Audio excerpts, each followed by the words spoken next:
y el día de hoy les voy a hablar sobre el manejo del paciente intoxicado por cocaína. Entonces lo más importante es que principalmente no hay un antídoto específico para esa intoxicación, pero vamos a hacer es manejo de soporte principalmente. Va a tener tres pilares importantes. Lo primero es el ABCD, tengo mi vía muy permeable. Si la vía no está permeable, tengo que intubar a mi paciente. Si lo voy a intubar, en la secuencia de intubación rápida hay un medicamento que nos puede generar problemitas. Entonces la succinilcolina hay que tener plena precaución con ella. ¿Por qué? Porque ella es un relajante muscular de acción corta. Además de eso, actúa en la placa neuromotora terminal y es metabolizado principalmente por la colinesterasa. Esa colinesterasa plasmática también va a ayudar a metabolizar algo de la cocaína. Entonces, esa acción de la succinilcolina y la cocaína se va a ver ampliada entre ellas, ¿cierto? Ya que no hay mucha colinesterasa plasmática, entonces eso va a pasar.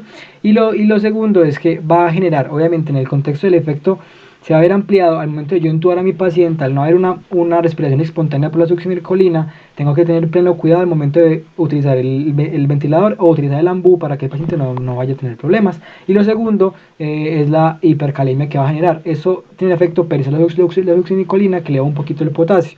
Pero en el contexto de paciente intoxicado por cocaína, que va a tener rhabdomiólisis, rompimiento de miocitos, que a la vez empiezan a botar todo ese potasio intercelular a ese plasma, va a aumentar el potasio y eso va a tener dos posibles efectos. Lo primero es que por eso mismo anterior va a una lesión renal aguda, y el segundo contexto es que va a prolongar el QT, vaya a una arritmia que me hace una taquicardia ventricular polimorfa, por ejemplo, y sería muy importante para este paciente que no nos dé esto, ¿cierto?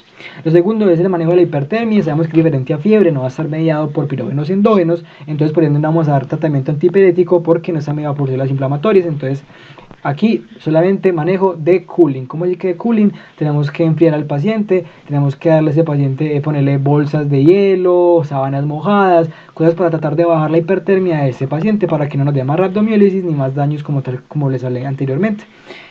Y les habla a las compañeras. Entonces, antipiréticos, no. Listo. Y por último, la hidratación del paciente, déjale muy buen líquido a estos pacientes, porque primero van a estar deshidratados por la hipertermia, y lo segundo, en el manejo de la rhabdomiólisis, aquí vamos a darles líquidos. ¿Para qué? Para cuidar el riñón de que no se nos aporree más y que no se nos dañe mucho y no nos genere una lesión renal instaurada. Listo. En el contexto de agitaciones y de convulsiones vamos a tener un pilar angular que va a ser el diazepam. Ese diazepam, pues todas las benzodiazepinas, pero principalmente el diazepam, ya que es el medicamento que más ha hecho estudios en este contexto de intoxicación aguda por cocaína. Además, este medicamento, esos dos, la verdad, son muy parecidos al mecanismo de inicio de acción del medicamento, dura más o menos lo mismo. Son muy parecidos, pero el diazepam nos da un efecto importante, y es que cuando se empieza a metabolizar genera unos metabolitos activos que nos producen un efecto en el paciente. Entonces le podemos dejar y nos da como un efecto más prolongado, entonces nos puede servir mucho más en ese contexto de intoxicación por cocaína, pero los dos se pueden utilizar. Y si esto no mejora, si el paciente persiste, se le da barbitúricos de acción corta o propofol, que sabemos que ese propofol es un agente anestésico de acción corta, entonces nos puede servir en este contexto. Y importante, nunca dar en esos pacientes antipsicóticos típicos, me van a empeorar el umbral convulsivo, me lo disminuyen, hipertermia y me prolonga más el QT. Y la hipertensión, lo mismo. Aquí es importante, benzodiazepinas, manejo con diazepam principalmente. Aquí no utilizamos antihipertensivos. Lo ideal es primero manejo soporte, líquidos si tiene hipotensión y también obviamente esos medicamentos. Y si tiene hipertensión, líquidos igualmente y esos medicamentos. Entonces el diazepam, por ejemplo, se para intramuscular intravenoso, se prefiere IV porque intramuscular, lo que pasa es que genera abscesos fríos, que son como encapsulamientos del medicamento porque se absorbe de forma errática ese medicamento. La dosis va a ser de 5 a 10 miligramos intravenoso, se puede repetir de 3 a 5 minutos, y la dosis tope del diazepam va a ser de 20 miligramos cada 6 horas, que son más o menos 80 miligramos al día. 86 miligramos al día, entonces hay que tener muy en cuenta esa dosis tope. Si esto persiste, hay que darle vasodilatadores. Tenemos varios tipos, nitroglicina sublingual sería una opción buena, pero en Colombia no la hay. Nitrato isosorbide y obviamente los dos, si esto no y la nitroglicerina. Y si no funcionan esos dos, pues le puedo dar al paciente pentolamina en casos muy persistentes y nitroprusidato de sodio. Listo.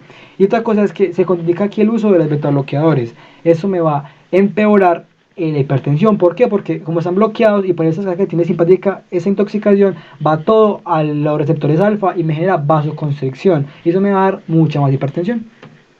La descontaminación que vamos a hacer, aquí nuevamente nos hacen medir de descontaminación, ya que las administraciones de esta va a ser nasal e IV principalmente. Es que aunque la vamos a hacer en los pacientes con body pack, las mulas que conocemos, vamos a hacer una irrigación intestinal con politenglicol, que ya aquí tenemos cómo se utiliza, Pero que hay que tener algo muy en cuenta, y es que si el paciente llega con clínica de intoxicaciones, lo ideal es que necesita la parotomía urgente, o tenga obstrucción o tenga síntomas de intoxicación, probablemente ya se le rompieron esas cápsulas. Entonces hay que tener mucho cuidado en esos pacientes al hacer la irrigación. Hay que mirar bien si está intoxicado ya y de una la parotomía urgente.